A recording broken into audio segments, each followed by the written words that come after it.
aujourd'hui de citoyenneté européenne et citoyenneté d'État ou citoyenneté nationale. Les deux termes sont, on le verra, à peu près synonymes. Alors, je voudrais commencer par vous dire pourquoi je pense qu'il est très important de s'interroger aujourd'hui sur les notions de citoyen et de citoyenneté. Bien, je vois cela deux raisons. La première, c'est que le mot citoyen, qui nous allons le voir, a toujours eu un sens précis. Ce mot de citoyen est mis un peu aujourd'hui à toutes les sauces et finit par perdre tout sens précis. Regardez par exemple sous forme d'adjectif, on parle d'une conduite citoyenne pour parler d'une conduite responsable, ou on parle d'une conduite non citoyenne pour parler d'une conduite irresponsable, de par exemple quelqu'un qui viendrait avec un énorme 4x4 dans Marmande. Voilà. Bon, il y a aussi une autre raison. Une autre raison, c'est qu'avec l'émergence de l'Union européenne, et puis avec la mondialisation, on parle de plus en plus fréquemment de citoyenneté européenne, voire de citoyenneté mondiale. Donc d'une part, le mot devient plus vague, et puis d'autre part, il indique l'appartenance à des communautés de plus en plus larges. Et c'est pourquoi je crois que la première chose à faire pour sortir un peu de cette confusion, pour apporter un peu de clarté, bien, c'est de rappeler le sens que le mot citoyen a eu jusqu'à une époque très récente. Et là, je vais faire que vous rappelez ce que vous avez appris sans doute, ou vous êtes en train d'apprendre en philosophie. Vous savez que ce mot a son origine chez les Grecs, qui nous l'ont transmis par les Latins, et qu'un philosophe grec que vous connaissez, qui s'appelle Aristote, en a donné une définition très simple, et je crois qu'il vaut encore, moyennant quelques aménagements, on verra, moyennant quelques précisions, mais qui vaut encore aujourd'hui. Voilà ce qu'il écrit. Il dit « un citoyen au sens plein ». Au sens plein, on verra que c'est important. Ne peut pas être mieux défini que par la participation à une fonction judiciaire et à une magistrature. Et un peu plus loin, il donne une définition qui est équivalente, mais qui est encore un peu plus claire, qui dit « un citoyen, c'est celui qui a un droit égal à être gouverné et à gouverner. Être gouverné et gouverner en même temps. Et pour Aristote, bien, ce citoyen, c'est l'habitant d'une cité, non pas de n'importe quelle cité, mais de celle qui reconnaît que les hommes sont des êtres libres et égaux en droit et capables de s'autogouverner. Alors quand je dis les hommes, vous savez qu'à l'époque des Grecs, c'est à prendre au sens mâle du terme, puisque les citoyens ne sont que les hommes, les femmes ne sont pas citoyennes, les esclaves non plus, bien sûr, et les métèques non plus, qui sont les étrangers résidant à Athènes, par exemple. Alors cette définition, je l'ai dit, bien, elle a été celle du citoyen jusqu'à nos jours. Par exemple, ceux qui, parmi vous, étudient Rousseau, qui connaissent Rousseau, savent que c'est la définition qu'on trouve chez Rousseau, puisque chez Rousseau, vous avez la distinction entre le sujet c'est celui qui obéit à la loi, et puis le citoyen, qui est le sujet, mais non plus seulement en tant qu'il obéit à la loi, mais en tant qu'il fait la loi, qu'il participe à l'autorité souveraine. Et vous voyez que Rousseau, donc, ne distingue le sujet et le citoyen que pour les confondre en réalité. Le sujet et le citoyen sont une seule et même personne vue sous deux points de vue. Alors ces définitions d'Aristote, de Rousseau, on ne les retrouve pas seulement dans les écrits des philosophes, auquel cas ça n'aurait pas grand intérêt, mais elles sont vraiment, ces définitions, au cœur de nos institutions. Je veux dire par là que les États, ce qu'on appelle les États-nations modernes, sont pour la plupart des États démocratiques qui sont composés non seulement de sujets, mais de citoyens qui participent à l'élaboration de la loi. Puisque vous savez, et je voudrais que vous compreniez bien ça, parce que c'est un point très important, vous savez qu'il ne suffit pas de jouir d'un certain nombre de droits pour être un citoyen. Il ne suffit pas, par exemple, d'avoir des droits civiques. Les droits civiques, c'est par exemple le droit de se déplacer librement dans l'espace, de fonder une entreprise, d'avoir une religion de son choix. Il ne suffit pas non plus d'avoir des droits sociaux. Les droits sociaux sont des droits plus tardifs, qu'on trouve dans les États modernes, à partir de la fin du 19e au 20e siècle. Par exemple, recevoir une indemnité en cas de maladie ou de chômage, etc. Donc pour être citoyen, il faut avoir beaucoup plus que des droits civiques et sociaux, il faut avoir des droits politiques. Le droit de vote et le droit d'éligibilité, et puis tous les droits qui vont avec.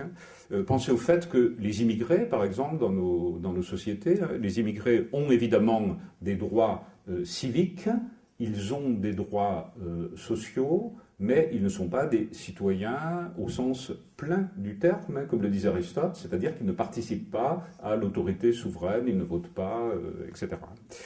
Alors, je n'ajouterai à cela, à ce rappel, qu'une chose que vous connaissez, c'est que nous vivons certes en gros sur cette définition grecque du citoyen, mais il ne faut pas oublier que la citoyenneté proprement moderne, la citoyenneté qui a pris naissance à partir du XVIIIe siècle, bien, cette citoyenneté a des particularités fortes par rapport à la citoyenneté grecque. J'en rappelle deux que vous connaissez. La première, c'est que cette citoyenneté passe par la représentation, alors que les Grecs fonctionnaient plus ou moins en démocratie directe. Vous imaginez bien qu'à 60 millions d'habitants, on ne peut pas fonctionner en démocratie directe. Donc c'est une démocratie représentative. Vous êtes des citoyens, vous participez au pouvoir, mais par l'intermédiaire de députés que vous élisez. Et d'autre part, bien sûr, je lui ai fait allusion tout à l'heure, les États modernes ont instauré progressivement le suffrage universel que ne connaissaient évidemment pas les Grecs. Je terminerai ce rappel en disant qu'il y a un lien étroit, vous le voyez, jusqu'à une certaine époque, jusqu'à une époque très récente, entre l'État-nation et puis la citoyenneté. Les citoyens, pendant longtemps, n'ont existé que dans le cadre d'un État démocratique, un État souverain, un État délimité par un territoire précis, et puis un État caractérisé par un passé commun, des traditions communes, souvent, je dis souvent, mais pas toujours, une langue commune. Pourquoi pas toujours? Parce que vous savez qu'il peut y avoir des États, ce n'est pas le cas de la France, ou très peu, mais c'est le cas par exemple de l'Espagne ou de la Suisse, des États qui sont multilinguistiques. Alors, on comprend donc à partir de ces rappels ce qu'a pu représenter récemment l'idée de citoyenneté européenne, une grande nouveauté qui va coexister avec la citoyenneté d'État, dont je viens de rappeler rapidement en quoi elle consiste. Et je voudrais rappeler donc dans un deuxième temps comment ce changement s'est produit. Là, je vais faire appel un petit peu à des connaissances juridiques. C'est un peu ingrat, les connaissances juridiques, mais je crois qu'il faut faire le détour par les connaissances juridiques, même si ce n'est pas seulement, vous le verrez, une question juridique. Donc, j'ai dit que des sociétés en Occident s'étaient organisées peu à peu sous la forme d'États-nations. Donc, des États-nations composés de citoyens. Et vous savez que pendant longtemps, l'État-nation a été le cadre où s'est développée la démocratie. C'est-à-dire un rapport tout nouveau entre les hommes, quelque chose de tout nouveau dans l'histoire, des hommes qui décident de se traiter comme des êtres libres et égaux en droit. Mais vous savez qu'en même temps, cet État-nation a été une réalité très contradictoire, à la fois positive et négative, puisque les États-nations ont débouché en Europe sur le nationalisme et sur la guerre.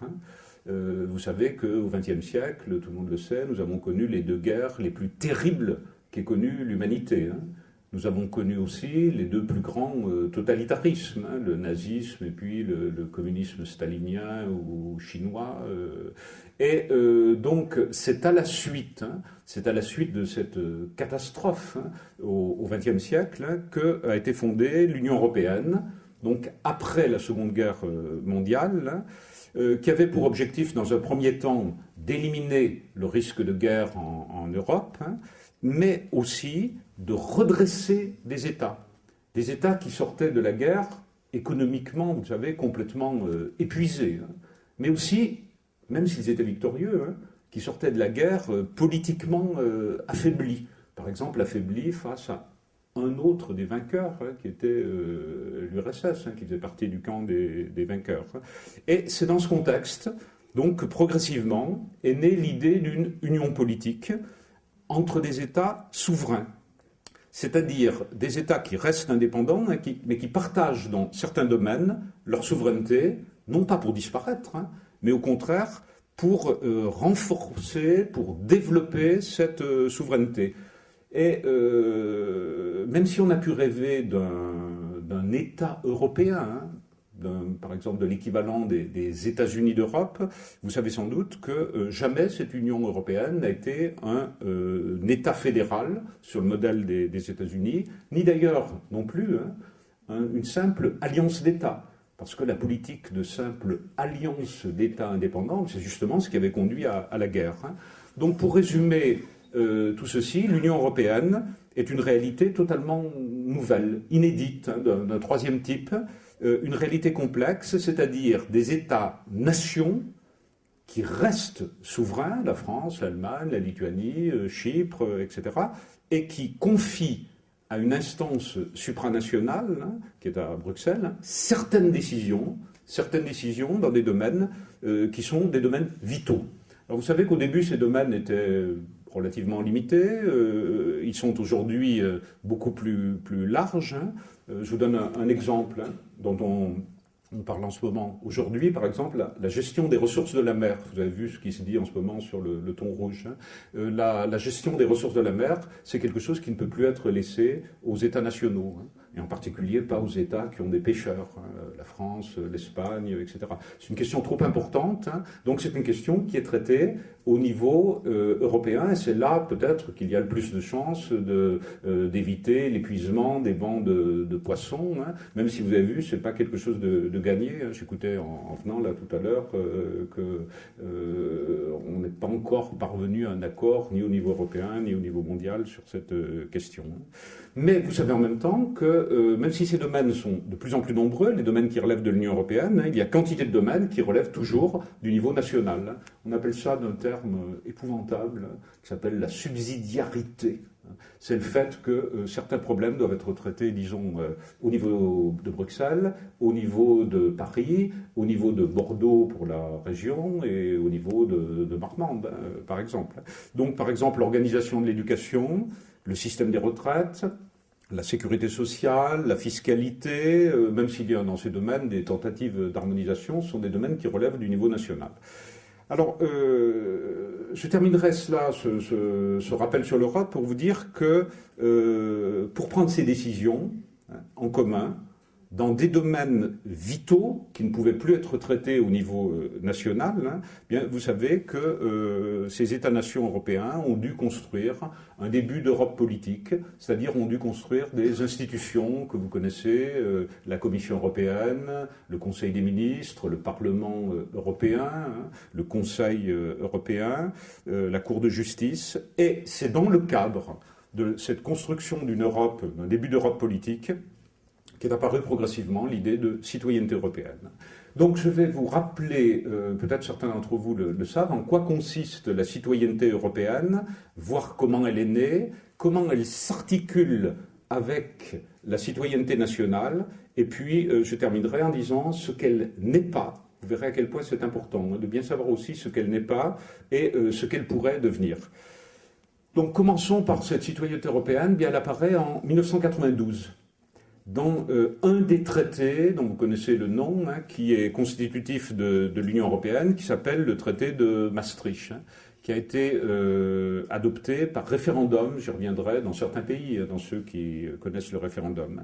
Et l'article 8 de ce traité, bien, il définit la citoyenneté européenne très précisément comme une citoyenneté qu'on pourrait appeler de superposition ou dérivée. Ça, c'est un premier point à bien retenir.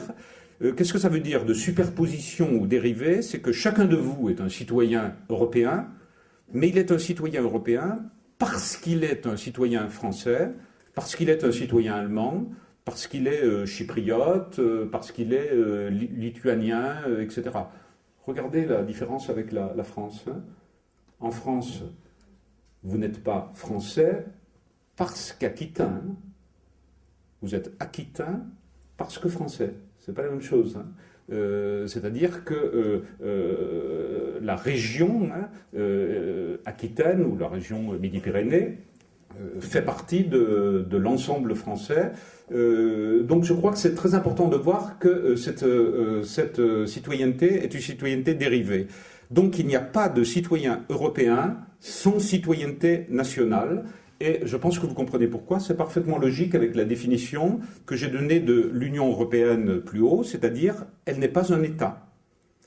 Alors cela ne veut pas dire, que les citoyens des États membres, je terminerai par là tout à l'heure, ne participent pas à l'élaboration des lois européennes et à la prise de décision. On en parlera, mais ils y participent, vous verrez, en tant que citoyens de leur État. Mais avant de voir ça, je vais vous dire très rapidement en quoi consiste la citoyenneté européenne. C'est très simple à présenter. Elle consiste en 4 ou 5 droits. 4 ou 5 droits qui sont dans un article très, très court. Et ces droits, ce sont essentiellement des droits politiques. Au moins 2 d'entre eux, les autres en rapport indirect avec les droits politiques. Ce sont des droits politiques, vous allez voir, assez minces. Ça ne consiste pas en grand-chose, bien que ce soit important. D'abord, vous avez, premier droit, le droit de vote et d'éligibilité aux élections municipales dans un pays européen autre que le vôtre lorsque vous y séjournez depuis un certain temps. Et puis l'autre droit, c'est le droit de participer au vote et le droit d'être élu aux élections européennes, mais pas seulement dans votre pays, mais quand vous résidez dans un autre pays européen. Alors vous pourriez penser, certains d'entre vous doivent dire, mais c'est pas grand-chose là, c'est pas grand-chose la citoyenneté européenne. Mais essayez de prendre un peu de recul. Pensez à vos grands-parents ou à vos arrière-grands-parents. Moi je pense à mon père qui s'est battu contre les Allemands, qui a été blessé en Allemagne, etc. Qu'est-ce que ça veut dire? Quelque chose qui était impensable dans l'Europe. Ça veut dire qu'aujourd'hui, un citoyen français peut devenir membre d'un conseil municipal allemand. Que dans certains pays, il peut devenir maire, bien qu'il soit français. C'est quelque chose, c'est une véritable révolution. On n'aurait pas pu imaginer ça au début du siècle. Alors, je me contente d'énumérer les 3 autres droits. J'ai parlé de 5, là j'en ai cité 2. Les 3 autres droits qui définissent la citoyenneté européenne. Il y a le droit de circuler et de séjourner librement dans l'Union européenne, même si vous ne travaillez pas, si vous allez en Allemagne, en Irlande, etc. Donc c'est le droit d'être traité sur ce point, exactement comme les citoyens de l'État dans lequel vous résidez. Il y a aussi le droit, des droits un peu plus complexes, c'est le droit lorsque vous êtes dans un pays extra-européen, mettons un petit pays extra-européen, où il n'y a pas de représentation diplomatique de la France, mais vous avez le droit d'être protégé par les autorités politiques, par exemple par l'ambassade d'Allemagne ou par l'ambassade d'Angleterre, etc.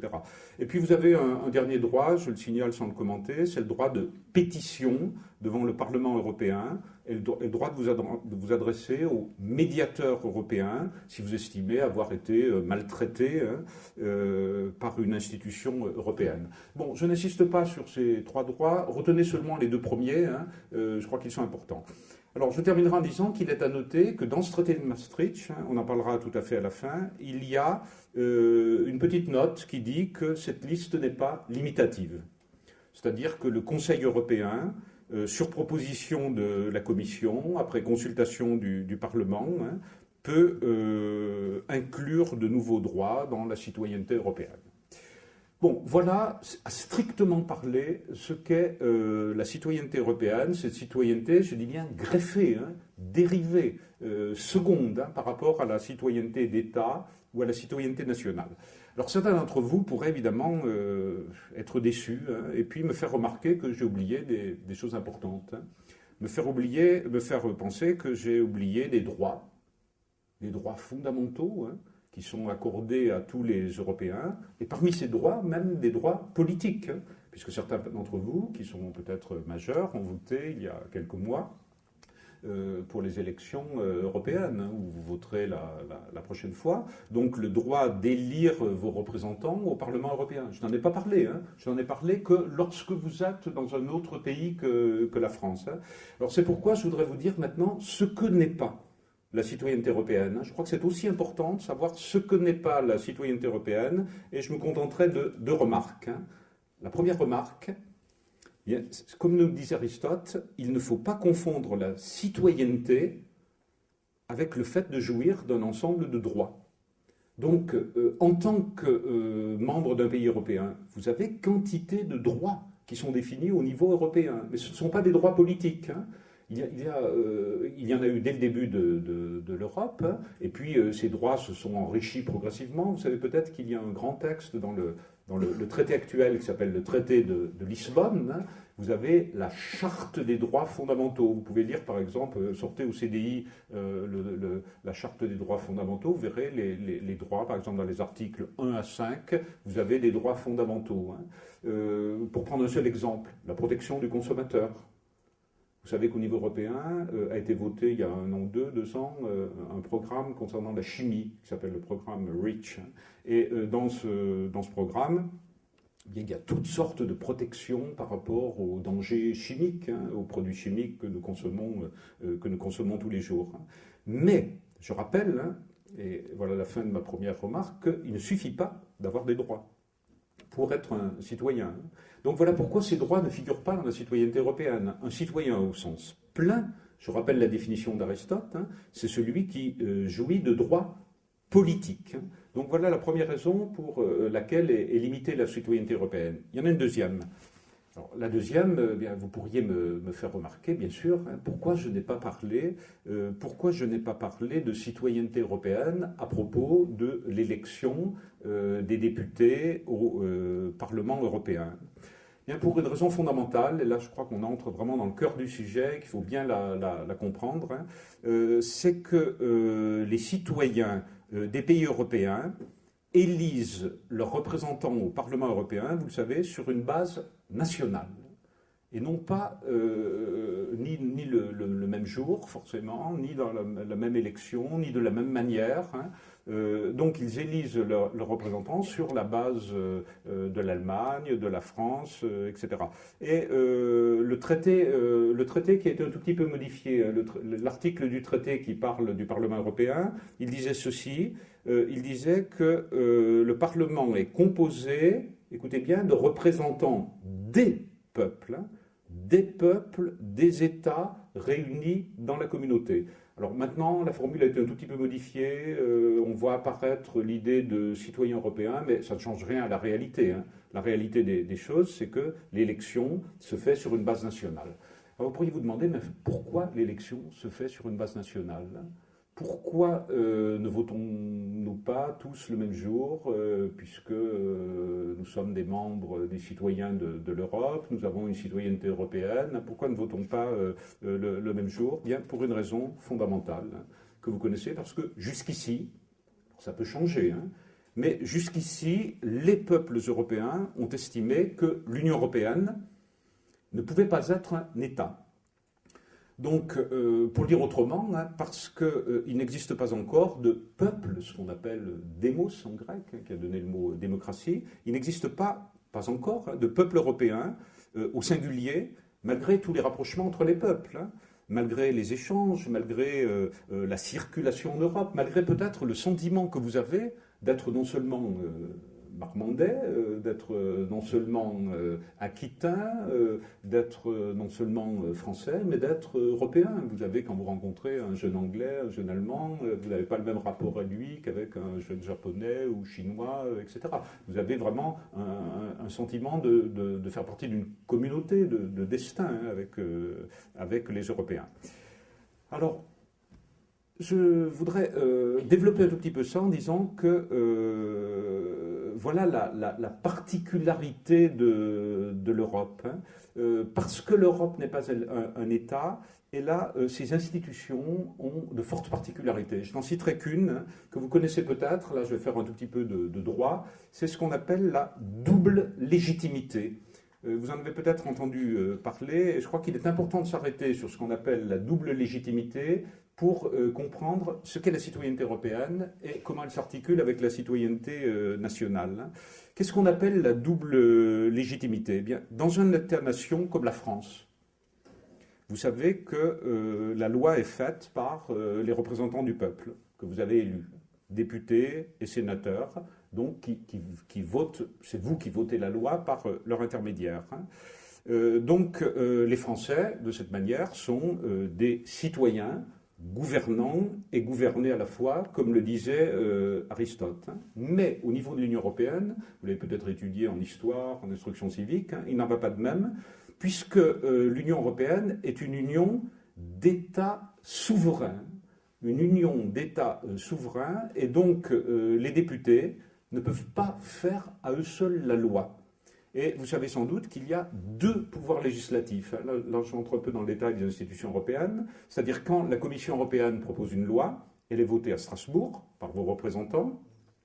Et puis, en même temps, on appelle ça la codécision, elle est votée par le Conseil des ministres, où ne siègent pas vos représentants, où siègent des représentants très indirects, qui sont les ministres français, allemands, lituaniens, etc. Donc c'est ce qu'on nomme la codécision, une procédure assez lourde, complexe, mais indispensable. Pourquoi je dis indispensable? Imaginez ce qui se passerait si une loi proposée par la Commission européenne était votée seulement par le Parlement européen. En Europe, il y a de grands pays, et puis il y a de tout petits pays. Il y a Chypre, il y a la Lituanie, il y a Malte.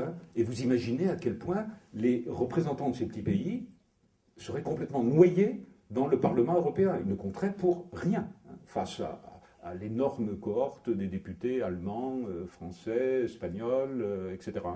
Donc c'est pour éviter cela, c'est pour que ces petits pays ou ces pays moyens aient une existence qu'il y a deux logiques. Il y a une logique majoritaire, la loi est adoptée selon une logique majoritaire par le Parlement européen, et puis elle est adoptée selon une autre logique par le Conseil des ministres. C'est-à-dire que dans le Conseil des ministres, la représentation des pays est beaucoup plus égale, et Malte ou Chypre ou la Lituanie ne sont pas noyés. Donc, pour le dire autrement, nous avons inventé un système très complexe qu'on appelle la double légitimité, qui respecte la volonté des citoyens des pays européens, selon une logique majoritaire, sans pour autant faire disparaître les États. C'est un équilibre complexe, pas facile à comprendre. Vous savez que les Européens ne le comprennent pas toujours, mais qui est le prix à payer pour une union qui est composée d'États souverains. Alors, je résume, avant d'en venir à la dernière partie de cet exposé. Si le droit de vote, si vous avez bien compris, le droit de vote et d'éligibilité au Parlement européen ne fait pas partie de la citoyenneté européenne au sens strict. Pourquoi? Parce que ce sont les citoyens français, allemands, espagnols, qui votent lors des élections européennes, et non les citoyens d'un État qu'on appellerait l'Europe. Mais cela n'empêche pas, et je voudrais terminer par là ce deuxième point, cela n'empêche pas les citoyens d'avoir un pouvoir de plus en plus grand sur les décisions prises par les instances européennes. Alors je voudrais insister rapidement sur ce point et donner quelques exemples. Vous savez que l'Union européenne, vous l'avez étudié dans vos cours d'histoire, elle a été d'abord construite de manière très technocratique, pas du tout démocratique. Et on voit mal comment il aurait pu en être autrement à la sortie de la guerre. Mais peu à peu, les citoyens des pays européens ne se sont pas contentés d'avoir des droits. Ils ont demandé d'être des citoyens actifs et pas seulement passifs. Ils ont exigé des pouvoirs. Alors je rappelle quelques-uns de ces pouvoirs, quelques dates clés. J'en rappelle trois seulement. 1979, c'est la décision du suffrage universel au Parlement européen. L'instauration du vote que vous connaissez, et le renforcement du Parlement qui en a résulté. Vous avez vu par exemple là que la nouvelle commission vient d'être installée et qu'elle a été investie, comme on dit en droit, par le Parlement européen. Il y a par exemple eu ensuite les divers référendums. J'ai cité tout à l'heure Maastricht, le référendum, le traité de Maastricht a été adopté par une procédure démocratique qui donnait beaucoup plus de place aux citoyens européens. En 2005, pardon, vous le savez que vos parents ont voté sur un projet qui a été d'ailleurs refusé par la France, le traité constitutionnel. Là encore, on voit la montée en puissance des pouvoirs des citoyens. Et puis, je donnerai un dernier exemple, le traité de Lisbonne, qui vient d'être adopté. Le traité de Lisbonne, c'est l'ensemble des traités qui régissent l'Europe. C'est un peu notre constitution, même si ce n'est pas une constitution au sens propre. Dans le traité de Lisbonne, vous avez 3 ou 4 points importants. Vous avez, par exemple, des mesures qui sont prises pour que les parlements nationaux, pas le Parlement européen, pour que les parlements nationaux contrôlent les lois qui sont faites à Bruxelles. C'est une procédure très, très complexe, mais disons, les parlementaires français ont le droit de faire remarquer à la Commission, par exemple, qu'une loi viole la subsidiarité. Qu'elle prend position sur quelque chose qui doit être traité plutôt à Marmande ou à Bordeaux ou à Paris. Le traité de Lisbonne aussi définit l'Union européenne non seulement comme une démocratie représentative, mais comme une démocratie participative. Qu'est-ce que ça veut dire? Que les instances européennes, les dirigeants européens, doivent dialoguer avec la société civile, avec les ONG. Si vous suivez un peu l'actualité, vous savez que c'est le cas. Enfin, et je crois que c'est la mesure la plus importante, dans le traité de Lisbonne, il y a quelque chose qui s'appelle une initiative citoyenne. Qu'est-ce que c'est que cette initiative citoyenne? Il suffit qu'il y ait 1 million de personnes en Europe dans un nombre significatif d'États. Alors on ne précise pas le nombre d'États, mais ça veut dire, comme on est 27, ça veut dire une bonne dizaine au moins, sans doute.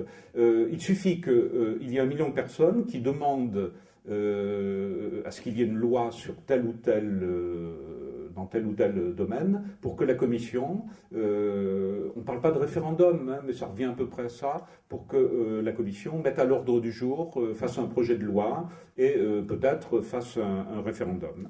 Alors je crois que c'est quelque chose de vraiment très important.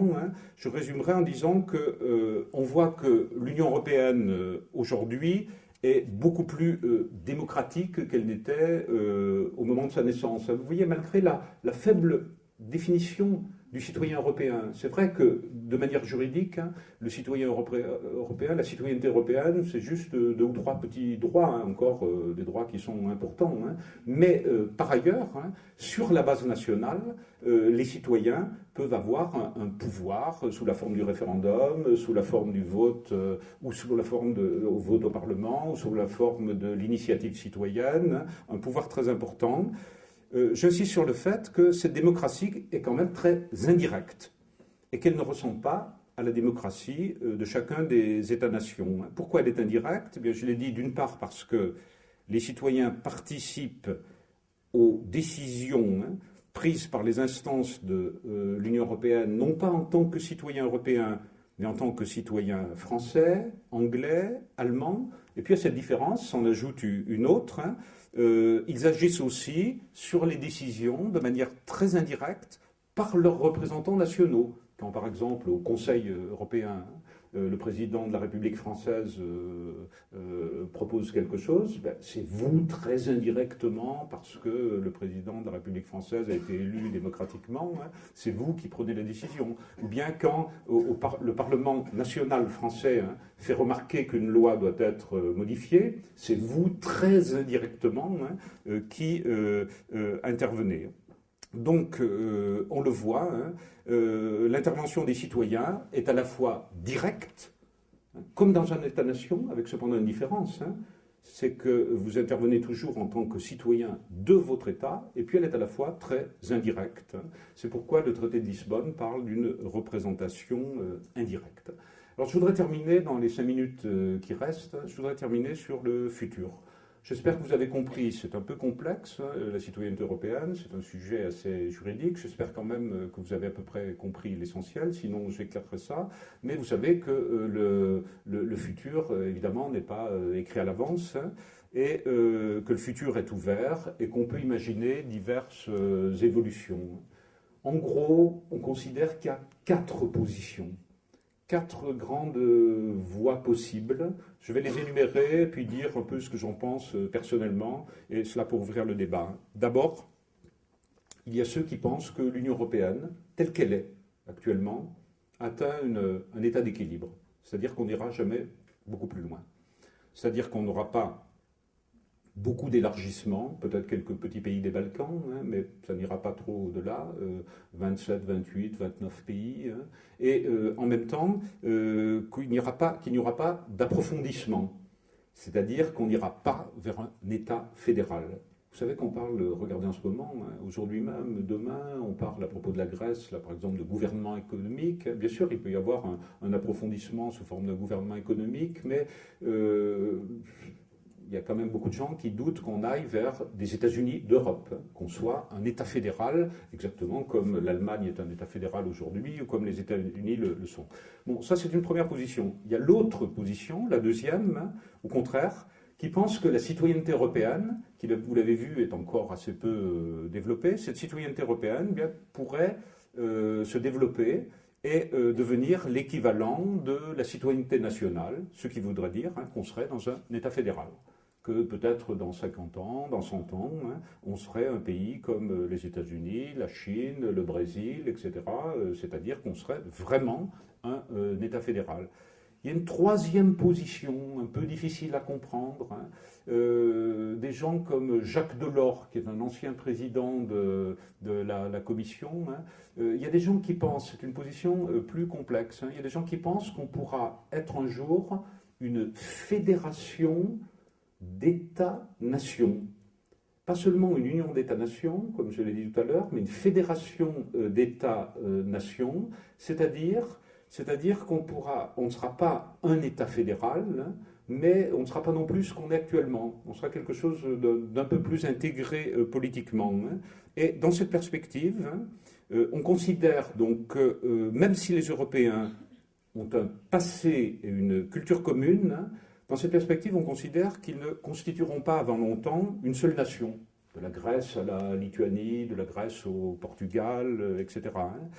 Et on considère quand même, les partisans de cette troisième position, ils considèrent quand même qu'il n'est pas nécessaire pour être une fédération, hein, qu'il n'est pas nécessaire, pour qu'il y ait une citoyenneté européenne forte, il n'est pas nécessaire qu'existe une nation avec une culture et une langue commune. Il suffirait que les Européens soient d'accord sur des valeurs et sur des principes fondamentaux. Et il y a un philosophe allemand que vous connaissez peut-être, qui s'appelle Habermas, hein, Jürgen Habermas, qui dit qu'il pourrait exister une sorte de patriotisme constitutionnel. Donc un patriotisme qui aurait ses racines non plus dans l'attachement à une nation particulière, hein, mais dans une communauté de valeurs et de principes. Hein. Et pour ceux qui défendent une telle position, bien, ils voient arriver un processus d'unification des États européens qui ferait naître progressivement un démos européen, hein, un peuple européen. Par exemple, on voterait tous le même jour sur des listes communes, par exemple, au Parlement européen. Hein.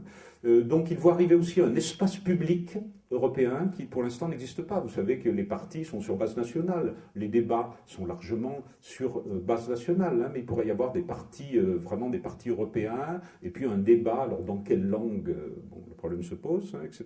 Et puis, il voit arriver aussi, peu à peu, des institutions qui donneraient de plus en plus de pouvoir aux citoyens, bref, un peu comme dans une nation, hein, par exemple une démocratie participative, etc. Et puis enfin, il y a une quatrième position. Cette quatrième position, c'est ceux qui rêvent, parce que je crois que c'est quand même un rêve, hein, d'une citoyenneté qui serait complètement déconnectée, non seulement de la citoyenneté nationale, mais qui serait déconnectée aussi de la citoyenneté européenne, qui serait une citoyenneté déconnectée de toute idée de frontières et de territoire. Alors je pense en particulier à ceux qui militent hein, pour donner le droit de vote pour toutes les élections, hein, pas seulement les municipales, hein, aux immigrés extra-européens, pas aux Européens, pas aux Allemands résidant en France, hein, mais aux immigrés extra-européens. Et dans une telle perspective, vous voyez qu'on va au-delà même de l'idée d'Europe comme un État fédéral ou comme une fédération d'États-nations. On va au-delà même de l'idée d'État, puisque le territoire, à ce moment-là, n'est plus un territoire politique. La citoyenneté n'est plus attachée à une unité politique. Simplement, on vote parce qu'on se trouve là, dans un espace donné. Et cette dernière position, vous le savez, elle va souvent en même temps avec l'idée d'une citoyenneté mondiale, qui est quand même qui est pour l'instant très utopique. Pourquoi? Parce que je rappelle qu'il ne suffit pas d'avoir des droits. Vous avez des droits au niveau mondial. Ces droits, ils sont définis par l'ONU, les droits de l'homme. Mais vous n'avez pas de pouvoir au niveau mondial. Il n'y a pas de Parlement européen. Alors peut-être qu'en l'an 3018, ça existera, mais pour l'instant, on n'en est pas là. Alors, que peut-on penser de ces 4 positions? Je vais terminer par là, en prenant 2 minutes avant d'ouvrir le débat. C'est une position personnelle, c'est-à-dire que chacun se détermine en fonction de ce qu'il estime possible, de ce qu'il estime souhaitable, en fonction de ses choix politiques. Donc, en quoi consiste, comment peut-on juger ces 4 positions? Voilà ma position, ce n'est pas la seule. Il me semble que la première position, elle peut paraître un peu conservatrice, c'est-à-dire que se contenter de ce qui est. La deuxième position, l'État fédéral, qu'on puisse aller vers un État comme les États-Unis, elle me semble aujourd'hui, elle me semble plus du tout d'actualité. C'est-à-dire qu'elle me semble très irréaliste, tout particulièrement après l'agrandissement. Vous savez que plus on est nombreux, moins il y a de chances pour qu'on fasse un État uni. Il y a un grand juriste qui s'appelle Renaud de Housse, qui est un juriste belge, mais qui travaille en France, qui a écrit un livre qui s'appelle La fin de l'Europe, mais il joue sur le mot fin, c'est aussi la finalité de l'Europe, puis c'est aussi les limites de l'Europe. Et de Housse dit ceci: les États tiennent une place centrale, ce qui distingue l'Union européenne d'un État fédéral. La France n'est pas l'équivalent du Texas. Ceux qui connaissent la manière dont sont organisés les États-Unis savent que ce n'est pas du tout la même chose. La troisième position, celle de Delors, la fédération d'États-nations. Il y a beaucoup de commentateurs qui font remarquer qu'elle ressemble un peu à un oxymore. Vous savez ce que c'est qu'un oxymore? C'est une contradiction dans les termes. Si je vous dis un morceau de fer en bois, évidemment, c'est une contradiction dans les termes. L'idée d'une fédération d'États-nations qui ne serait pas pour autant un État, elle apparaît à beaucoup de gens assez peu claire, et d'une certaine manière, l'idée des purs fédéralistes, de ceux qui voudraient des États-Unis d'Europe, est beaucoup plus claire, même si elle est peut-être beaucoup plus irréaliste. Et puis il y a la quatrième solution. Je crois que la quatrième solution, elle laisse quand même un peu sceptique beaucoup de gens. En tout cas, elle est refusée par des majorités immenses en Europe, soit parce qu'ils la trouvent trop utopique, inoffensive, utopique et inoffensive. Bon, on peut se déclarer citoyen du monde. Bon, si ça vous fait plaisir de vous déclarer citoyen du monde, mais c'est une position idéaliste, c'est une position sympathique, mais vous n'êtes pas citoyen du monde, puisque vous n'avez pas de pouvoir. Alors, je répète, le jour où il y aura un Parlement mondial, et vous élirez des gens au Parlement mondial, vous serez citoyen du monde. Pour l'instant, ça veut dire simplement citoyen du monde, que vous vous intéressez aux affaires mondiales. Ça fait partie un peu du sens large, de ce sens un peu dilué du mot de citoyen dont j'avais parlé. Et puis il y a d'autres gens qui pensent, vous le savez, que que la quatrième position est dangereuse.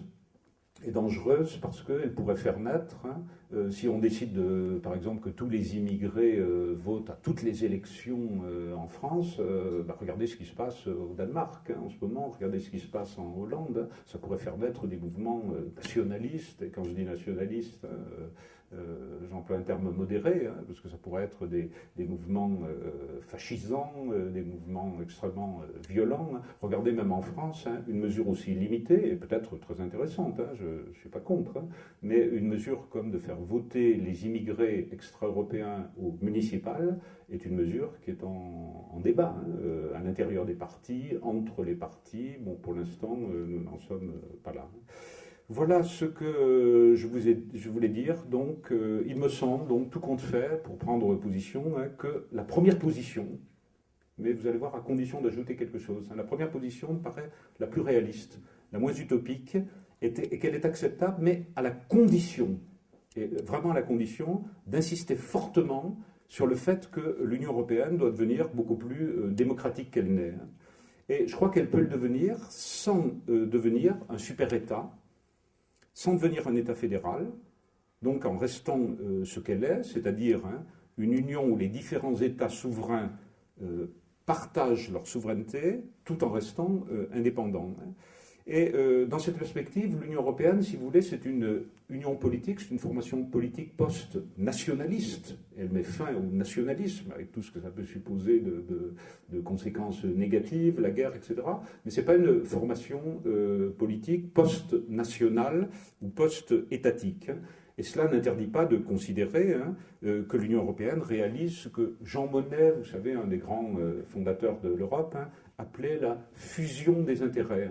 Il l'opposait à l'équilibre des intérêts. Il disait l'Europe réalise une véritable fusion des intérêts. Il disait que l'intérêt européen est supérieur à la somme des intérêts nationaux. Mais je voudrais terminer en disant que dans un tel cadre, la citoyenneté européenne, au sens strict, elle restera à peu près ce qu'elle est. Elle restera à peu près ce qu'elle est. Elle peut s'agrandir. Il peut y avoir de nouveaux droits. D'ailleurs, la jurisprudence de la Cour de justice européenne, tous les jours, élargit un petit peu ses droits. Les juristes le font remarquer. Mais en gros, elle restera dans le cadre actuel, ce qui n'empêchera pas, évidemment, une extension des pouvoirs des citoyens. Alors, au-delà, je crois que l'avenir dira si les citoyens d'Europe arrivent ou non à se penser comme des citoyens européens, c'est-à-dire les citoyens d'un seul peuple. Je signale simplement qu'on sait qu'on peut être un seul peuple tout en ayant plusieurs langues, je l'ai dit tout à l'heure, vous voyez la Suisse ou l'Allemagne, tout en ayant des cultures diverses. Vous voyez par exemple le multiculturalisme canadien, où il y a une culture francophone et puis une culture anglophone. Mais le problème de savoir si on peut être un seul peuple quand on parle de très nombreuses langues, quand on comprend des cultures aussi différentes que celles des Suédois et des Portugais. Pour prendre un exemple plus actuel, puisqu'il y a une polémique entre ces deux pays, entre les Allemands et les Grecs, et je crois qu'il y a deux réponses. Il y a une réponse optimiste, et je terminerai par là, qui consiste à dire oui, l'Europe est en construction, on va progressivement vers un seul peuple. L'élection au Parlement européen au suffrage direct contribue à la construction, ainsi que les autres mesures qui favorisent la participation des citoyens, la construction des États-Unis d'Europe. Et puis il y a une réponse plus réaliste, qui serait plutôt la mienne, qui consiste à dire que ce peuple européen n'existe pas, qu'il n'existera pas, que les peuples européens sont et restent multiples, même si les échanges sont de plus en plus nombreux, même s'ils font apparaître de plus en plus d'intérêts communs, même s'ils font apparaître un sentiment d'appartenance. J'espère que vous vous sentez profondément européen, et pas seulement marmandais, français ou aquitain. Mais donc on restera dans une union d'États souverains, mais que cela n'empêche pas de rendre l'Europe la plus démocratique possible. Et ce n'est pas facile. Vous avez vu que ce n'est pas facile parce que c'est une construction complexe. Je terminerai par là. C'est une construction tellement complexe que beaucoup d'Européens ont du mal à la saisir. Beaucoup du mal. Vous avez vu comment il y a eu peu de gens qui ont voté aux élections européennes. Bon, entre parenthèses, c'est pas le propre de l'Europe, parce que il y a des pays, la France en particulier, où déjà les citoyens ont du mal à comprendre l'État français, et même la région, puisque vous avez vu qu'aux dernières élections, il y a eu dimanche dernier très peu de votants. Donc c'est un problème dans tous les pays démocratiques de savoir comment mobiliser les citoyens, et si c'est un problème au niveau de la région, et si c'est un problème au niveau de la France, c'est évidemment encore plus un problème au niveau européen, étant donné le caractère très particulier, étant donné le caractère de démocratie largement indirecte, plus indirecte que la démocratie française, du fait que l'Union européenne n'est pas un État fédéral, mais est une union d'États souverains, et ce qui explique que vous avez une citoyenneté européenne, tout en gardant la citoyenneté française, et parce que vous avez la citoyenneté française, que cette citoyenneté européenne est relativement limitée, quelques droits pour l'instant, mais qu'en même temps, ça n'empêche pas que vous ayez de plus en plus de pouvoir. J'espère que votre génération les développera, non seulement les utilisera, mais les développera. Voilà, c'est parfait, ça tombe juste au moment où je termine. Donc, je vous remercie de votre attention et nous allons pouvoir débattre de tout cela. Merci beaucoup.